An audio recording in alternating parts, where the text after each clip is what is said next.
Hey guys, C-Drama Invasion here, and this week I have a different type of video for you. This is a different type of top 10s, and I usually do top 10s this and that, but I decided to talk about dramas that I couldn't finish or that I dropped in 2021 so far. This list isn't really ordered, and I mean no offense, and I gotta say this every time because someone always threatens me in the comments or insults me for dropping their favorite dramas. And hey, I get it, you do you can like what you like and hate what you hate. But for me, despite dramas sometimes having the best budget and even the best cast, it just doesn't cut it for me, who's been watching so many different dramas for the past like 5-6 years. These are the ones that didn't do it for me and I end up dropping. So going into this, I hope you have an open mind and know that it's subjective, and I'm actually excited to see why you guys like it or what your different ratings and opinions of it in the comments below. So feel free to talk about all of the dramas mentioned or which one you've seen. So let's start this list off with The Flaming Heart, which stars Gong Joon. I dropped this drama only after seeing 6 episodes. At first, I thought to myself, it's only 24 episodes, so let me just hold on and watch it on 2x speed. And that's what I did. But still, I decided it was still a waste of time. My main issue with this is probably the script and how rushed everything feels. This feels like it was just trying to be a last-minute money grabber, and I think that's what it is. They decided to ride the fame with Word of Honor, and Gong Joon's popularity has been going up lately, so they tried to put this drama out as fast as possible. And unfortunately, that means there was zero chemistry thanks to the really crappy editing. It was really choppy, and it feels like it was a work of an amateur editing team instead of like $1 million production or $1 billion even production company. This was such a shame because I do like occupational dramas. I've talked about this in detail in my episode 5 of my monthly reviews, so if you want to know more about it, then make sure to watch that video. But I'm just going to move on to keep this video going and to not make it too long. So the next drama on this list is Storm Eye. This drama stars Yang Mi and Vin Zhang, and I watched about 12 episodes. And overall, this drama has 40 episodes. This is a spy, espionage, action, suspense, crime drama. The two leads basically are lovers before and they meet again and are forced to work with the National Security Division. So they're basically like CIAs, and they solve a bunch of cases. I did enjoy the first 6 episodes, but romance-wise, this was a bit too slow for me. And unfortunately, I lost interest in the cases. It's true that the cases in all these dramas, detective-wise, are all going to be like ups and downs. There's going to be hit or misses, and some will be better than others for sure, but I just didn't have the time, nor did I wanted to invest more time into continuing on to see what would happen next, which is why I decided to drop it. But the first case was strong, the second case not so much, and then the writings for the characters were okay. I didn't feel like they stand out a lot in my mind, even when I'm thinking back right now. So I didn't feel too invested in them despite me loving Yang Mi, and she's one of my favorite actresses of all time. Another similar pick that I dropped, but this one I stayed until episode 25. This was The Dance of the Storm with William Chan and Guli Naja. This drama has 43 episodes. It's also an action national security type of drama. It has politics and schemes as well as betrayal and corruption. So this drama started off as a solid 9 for the first 10 to 12 episodes. I really like William Chan's acting in here. I even forgot about him and how good he is as an actor. But in this one, he's just really good at playing those darker roles filled with anger, hatred, and revenge. The action scenes are so good, and the pacing was quite good for a while. But like most Chinese dramas, the middle part got so draggy, and I was just really angry that the plot was super predictable, as much as I love the action and I even like the romance between the two leads. I did skim through this all the way though, and I ended up giving it like a 4.5. Moving on to rom-coms, the first one is Vacation of Love. This stars a whole bunch of people, but mostly I was here for Yao Chen and Bai Yu. and their romance was really good, except I was just really angry that they kind of marketed this as their main drama, as them as the main couple, but instead they barely get screen time, and they got like 5 minutes an episode. I did try to skim through parts just to watch them, but then I just ended up dropping the drama as a whole and watching it on YouTube with their cute moments and clips. So if you feel the same and you don't care about other characters, then you should probably just do the same thing and just watch clips online.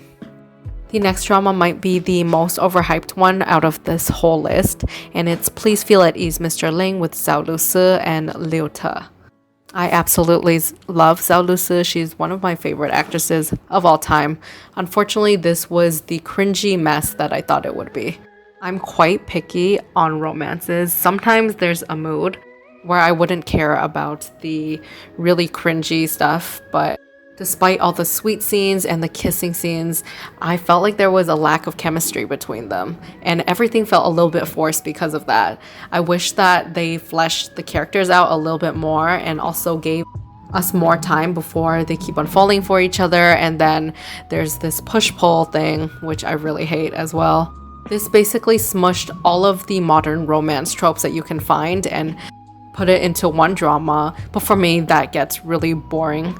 And that's basically the same thing with my next drama, which is Used for My Talent with Shen Yue and Jasper Liu. I love both of them. Jasper Liu is great in more dramatic roles, but these days he's been into rom-coms, which are all pretty mediocre, if I have to say. But this one I was watching on Netflix, and it was okay for the first few episodes, but it was the same predictable thing again and again. So yeah, I dropped this one around halfway too. Moving on to the historical dramas that I dropped. Let's talk about Court Lady, which I was so close to finishing. I dropped this around the 42 episode mark, and there's 55 episodes, I believe. This drama, it was very addictive, cute, and funny at first. And there were cringy moments that were over the top at the beginning, but it does die down, so I did started enjoying it for a while. There was very good chemistry between the main leads. And the biggest problem for me here is that there was definitely not too much screen time for them in the middle or at the end.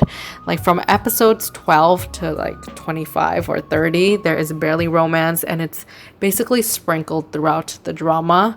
You only have bits and pieces of the main leads together, and aside from that, there's so many drama and side plots and schemes that I didn't care for. The editing wasn't that good either, and it just felt super ridiculous and draggy once you get to like the last half of it. The second last drama on this list is The Sword and the Brocade. This one probably is the most controversial, since there are people that really love it, and then there's people that's like me who like, it's okay, I didn't like it, it was boring to be honest. And I watched up to episode 18.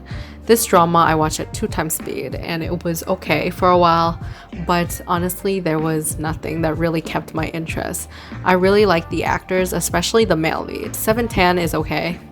I guess the best thing I can say about this drama is that the writing and everything is consistent, and also it's really high quality. It looks really good on screen. The costumes, props, and sets are very well made. And I understand that it's supposed to be a slow burn drama and that the male lead is supposed to feel super cold, but over here he just feels a little bit too wooden for me. And 18 episodes in, I just didn't want to wait it out and see when they're gonna start changing and really falling in love with each other. And lastly is The Blessed Girl. This drama stars a lot of good younger actors like Zhao Jinmai and Lin Yi. We also have Yuan Hang, which is the MVP of this entire drama for me. This is a historical fantasy drama with 40 episodes. I dropped it around halfway point, 20 or 21 episodes in. And going into this, I thought this would be one of the unique and hidden gems finds of 2021. I thought that it would just be great all the way, since it started off really good, and there's a lot of refreshing things about this drama, like the power system is interesting, the girl's family, how she's like from a line of phoenix blood or whatever, is pretty interesting too, and she's going off into the world, she's discovering herself. And her relationship with her father is just so precious and so cute and funny. I love them together so much, but that's probably all I could say that's good about this drama.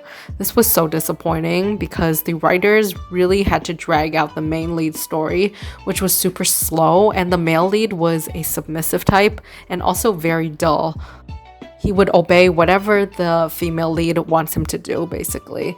And for the most part, she's wishy-washy and there's just nothing really interesting going on.